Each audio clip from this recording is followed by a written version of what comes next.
Bom dia, tudo bem? A mensagem que Deus colocou para mim hoje, ela diz assim: nada fica incompleto nos planos de Deus. Deixa Jesus terminar o milagre. Senhor, tende misericórdia de nós. Perdoa, Pai, todos os nossos pecados. Livra-nos de todo mal. Nos afasta de tudo aquilo que não vem de Ti. Nós agradecemos, Senhor, por mais esse dia, pelo alimento, pela presença, pela palavra. Aceita, Senhor, essa nossa oração, esse nosso louvor, pois nós Te amamos, bendizemos, adoramos. Somente Tu é o nosso Deus e em Ti confiamos. Às vezes, a ansiedade e o pré-julgamento atrapalham todas as coisas. É sempre aquela sensação que na nossa vez não vai dar certo. E basta um pequeno detalhe sair fora do lugar para que o desespero ele tome conta da nossa alma. O que a gente precisa às vezes entender é que Jesus ele não deixa nada pela metade. O que impede Jesus de completar a obra é justamente nós mesmos.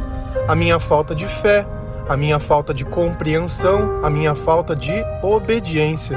Porque às vezes o Senhor ele vai pedir as coisas para a gente para que outras coisas possam acontecer. Então não adianta às vezes simplesmente ficar esperando, que do céu só cai chuva. Então nós devemos caminhar, nós devemos buscar, nós devemos louvar, nós devemos adorar, nós devemos orar, nós devemos nos afastar. Então tudo isso faz parte da construção das coisas que o Senhor tem para fazer dentro da nossa vida. E o primeiro milagre que acontece em nós é a nossa conversão. É quando nós saímos das trevas e passamos a viver na luz.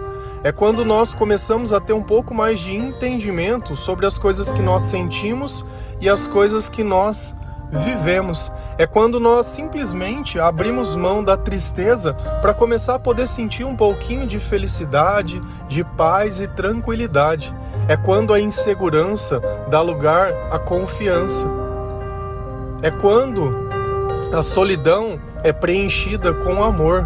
É quando nós desvinculamos aquela dependência emocional de outra pessoa. É quando nós estamos vivos, porém estamos prontos para morrer, se assim for a vontade de Deus. Nada nos prende nessa vida. Por quê? Porque nós não somos daqui e nós ansiamos viver a eternidade ao lado de Deus. E tem uma passagem que ela ilustra muito bem esse tipo de acontecimento. Quando chega a nossa vez, parece que as coisas elas simplesmente não vão dar certo. Se a gente olha na Bíblia, todos os milagres, Jesus perguntava para a pessoa o que ela queria, depois ele perguntava se ela acreditava que ele podia fazer aquilo e dizia que seja feita como sua vontade. Então, sempre na primeira vez já dava certo o milagre. Mas tem uma passagem que está em Marcos 8, que as coisas elas saíram um pouquinho diferentes. E é justamente isso que talvez seja mais parecido com aquilo que nós vivemos, né? Com esse sentimento de ansiedade e de que achar que Deus, por ser nós, né? Por dar muitas vezes, às vezes, mais poder para o pecado, ou achar que nós estamos condenados, né? A falta de fé, ela é tremenda, ela é terrível. Ela corrói, né? Tudo aquilo que o Senhor pode fazer.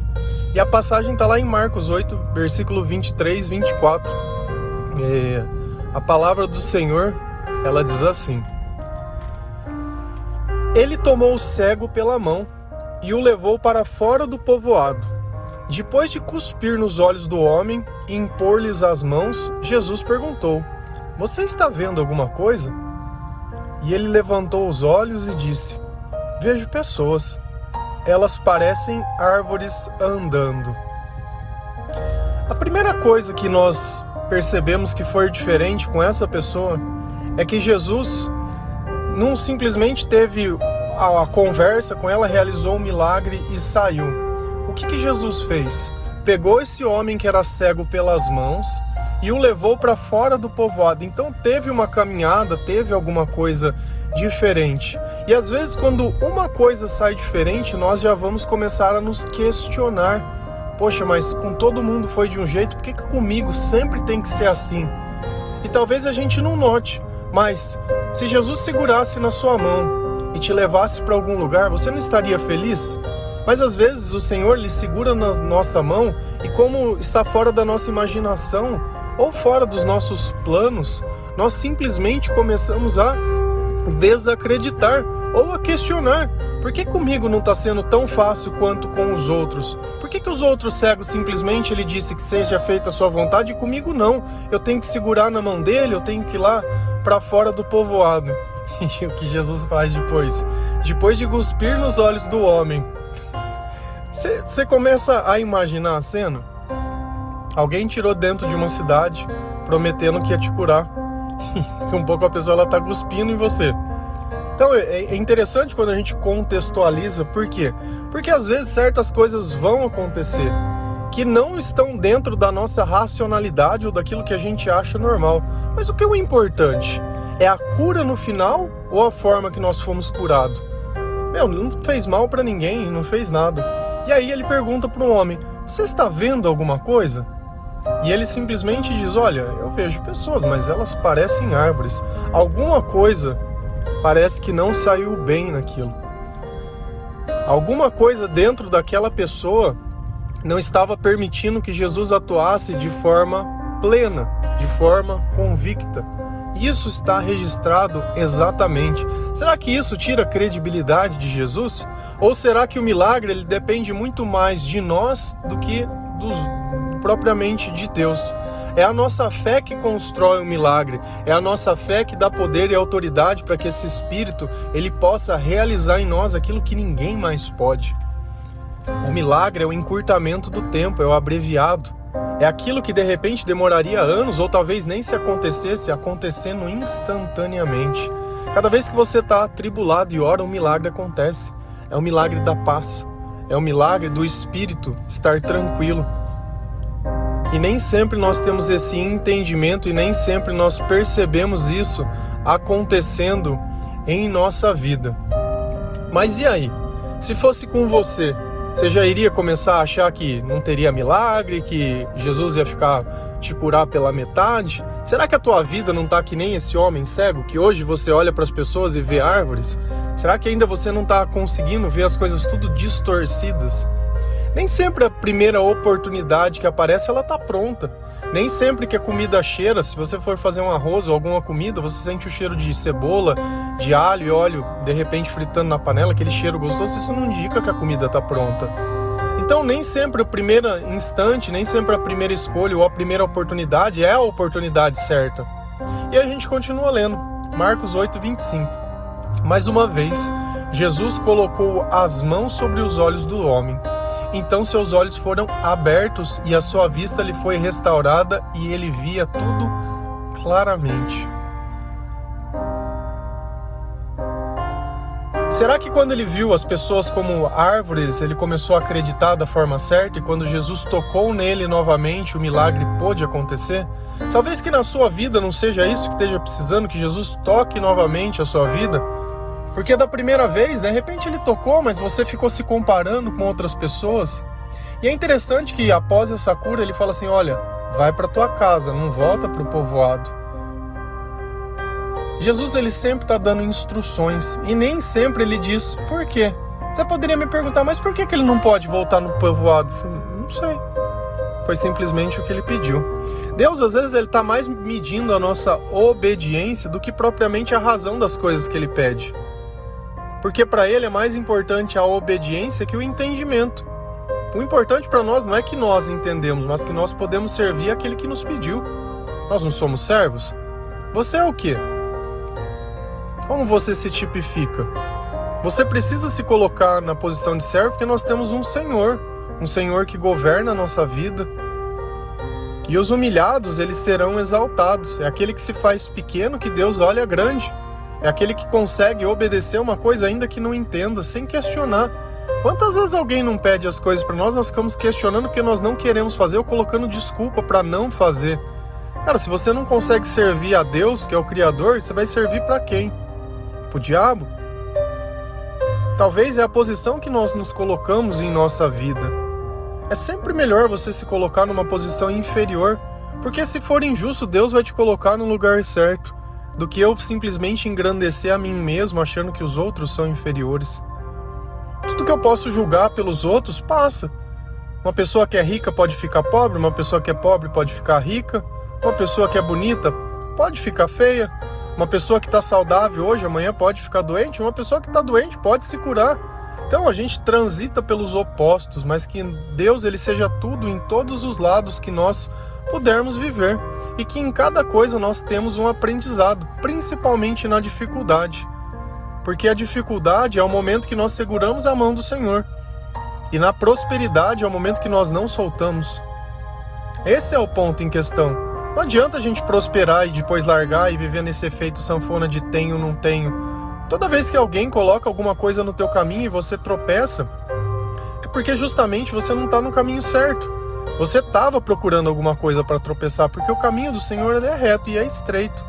E quando o Senhor caminha conosco, Ele nos auxilia, Ele nos orienta. Mas o que adianta Ele dizer, olha, não vá por ali? Você acha que Ele vai falar assim, ó, não vai por ali porque vai acontecer isso? Ele não vai ficar te dando explicação. Assim como Ele disse pro homem, não volte pro povoado. Ele não disse o porquê. Deus ele não precisa dizer porquê que Ele quer assim. Mas nós temos que obedecer sem questionar. Esse é o ponto em questão. Se eu sei que é uma pessoa que me ama, que é alguém que quer algo pro meu bem, não tem por que eu ficar questionando. E aí nós temos que entender. Lá em Isaías 64, versículo 8.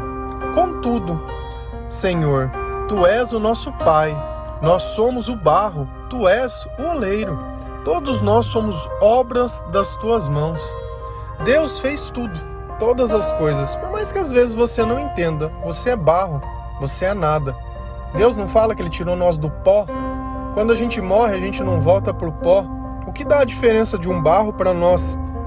É justamente o conjunto de coisas que Deus fez a nosso favor, porque depois que Deus sai da nossa vida, que o nosso corpo volta ao pó, não tem mais distinção. Se você enterrar uma pessoa em algum lugar, depois de muito tempo, daqui a um pouco você não consegue mais perceber o que é uma coisa ou outra. Então, aproveita enquanto existe um espírito que pulsa em você, enquanto Deus ainda ele está dentro de você. Traz sentido para a tua vida. Existe uma passagem que a gente começa a olhar, que Jesus começa a fazer parábolas sobre tipos de pote. Que existem potes que são mais importantes, por exemplo, que você vai levar numa cerimônia ou alguma coisa, e potes que são mais comuns. Pote de guardar uma comida, de guardar água, de guardar as coisas. Porém, todos foram feitos pela mesma mão. O significado que as coisas dão é a utilidade que elas têm. Então eu vou fazer a pergunta, se a gente coloca o significado da nossa vida pela utilidade, você está sendo útil em que para Deus? Talvez você só queria o seu trabalho, o seu filho, a sua família, um caminho mais fácil, dinheiro, sei lá. Mas o que isso se aproveita para Deus? O que isso glorifica o nome do Senhor? Eu vejo muitas pessoas dizendo que Deus fez um milagre na minha vida. Tá, glorificou o nome de Deus? Ah, não, mas eu tinha uma dívida e eu paguei. Tá, mas alguém se converteu por isso? Não. Então, mas e aí? Tudo que a gente lê na Bíblia sempre tem isso. Jesus ele faz um milagre para que o nome de Deus seja glorificado. Até as pragas que a gente vê sendo manifestadas, que foram milagres também, era justamente para isso, para que as pessoas pudessem se convencer. E como Deus diz, olha, ninguém pega algo bom, ninguém pega uma luz e esconde embaixo de uma mesa e coloca um vaso em cima. Ele coloca num lugar onde todos possam ver. Então às vezes a gente tem uma ideia equivocada do que é milagre. A gente tem que olhar o caminho como um todo e não apenas um ponto. Depois daquilo que o milagre, entre aspas, que Deus fez na vida, o que aconteceu? Como está a tua vida hoje depois daquele milagre? Tem conversão, tem multidão? Porque a gente via que as pessoas que Jesus curava, um exemplo de Lázaro quando ele foi ressuscitado, veio multidões para ver ele. Tanto que ficaram com tanto ciúme dele que eles queriam matar ele de novo. Então a gente nota que onde tem o poder de Deus se manifestando, tem multidões de necessitados e de pessoas aflitas que estão buscando essa cura também. E aí você acha que o milagre é uma coisa que é um amuleto, que você coloca em algum lugar ou tira de outro, ou que é uma questão de signo, de se nascer numa data ou não. Cara, essas coisas de adivinhação, tudo doideira. Se Deus quiser fazer um milagre, vai ser hoje, vai ser agora. Vai ser cuspindo na tua cara? como ele fez, vai ser segurando na tua mão, vai ser caminhando de um lugar para outro, vai te dando uma instrução.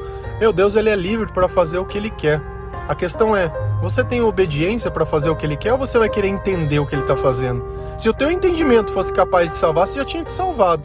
Se o teu entendimento fosse bom o suficiente para a tua vida, você não ficaria triste o tempo todo, questionando, amargurado, desiludido, desencantado.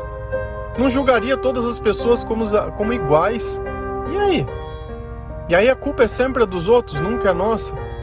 Você seguiu o caminho mais fácil, no final não chegou na onde você queria, a culpa é de quem? Tem injustiças nesse mundo? Um monte.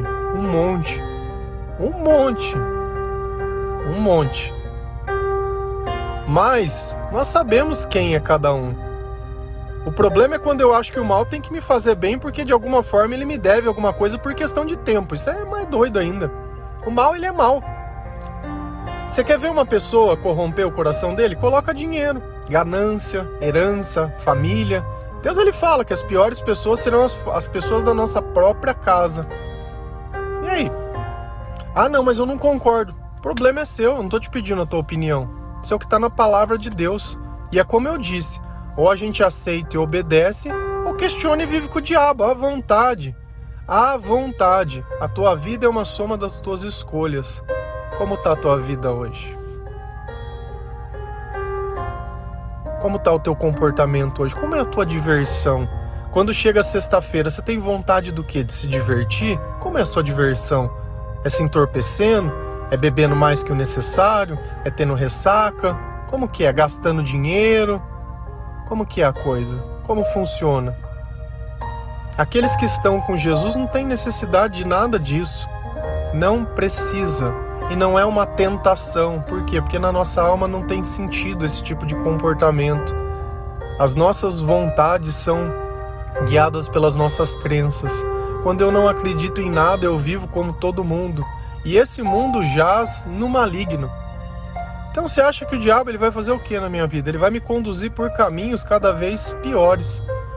Enquanto Deus me ensina a zelar, o diabo ensina a destruir. E às vezes aquilo que nos falta hoje foi nos dado ontem, mas eu não tive sabedoria para guardar nem para zelar. Comprei, gastei e fiz tudo. O importante é que eu estava lá. Depois não passa de uma recordação e nada. Eu acho que nós temos que ter zelo por tudo aquilo. E como Deus ele fala, olha, se amanhã ou depois, se Deus quiser, nós faremos isso. Não adianta a gente ficar construindo planos.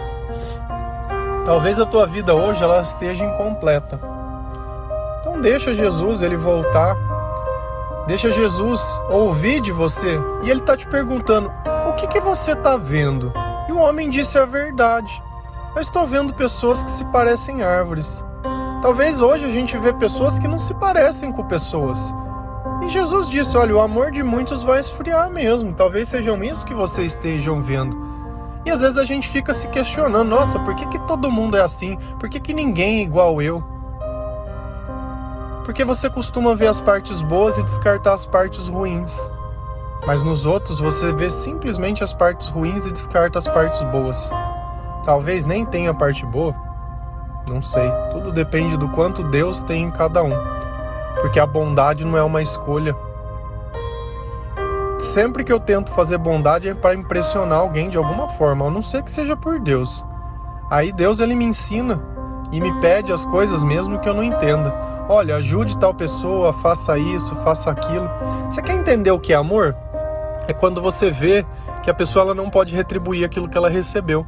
Quando não tem nada em troca. Não estou trocando nada, você simplesmente está adicionando a vida da pessoa e tirando da sua sem benefício.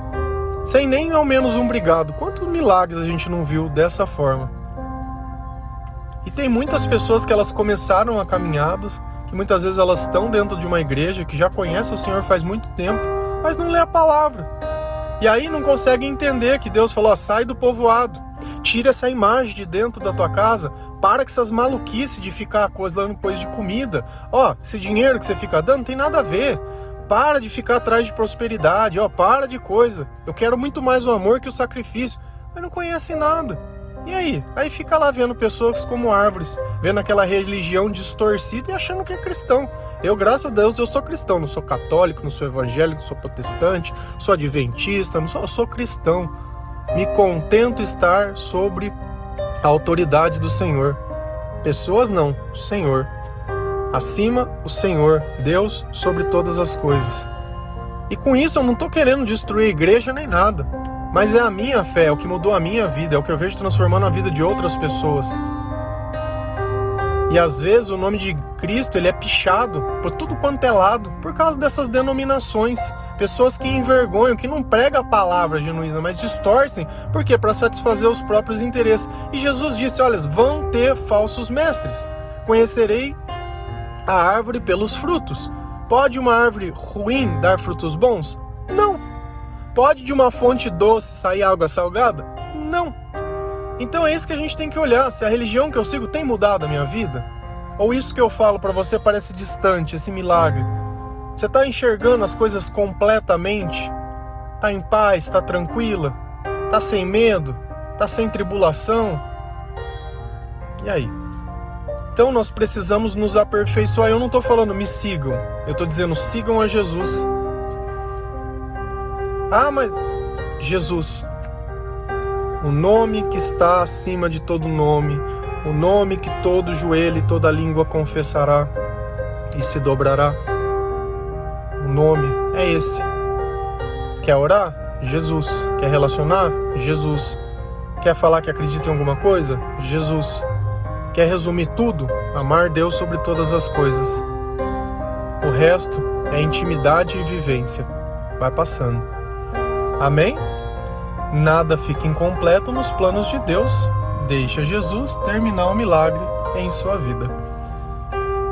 Amém? Que Deus abençoe cada um de vocês, que o Senhor possa tocar o seu coração, que o Senhor possa abrir os teus olhos, que Ele possa terminar, que as pessoas não sejam mais árvores, por mais engraçado que seja. Deus falou, não volta para o povoado, então pouco importa. O importante é seguir aonde Deus disse para que nós estivéssemos. Eu não sei o que é o seu povoado, mas não é para lá que você tem que voltar. Da onde o Senhor te tirou, não volta. Essa é a mensagem. Deus abençoe cada um de vocês. Feliz a nação cujo Deus é o Senhor. Um bom dia.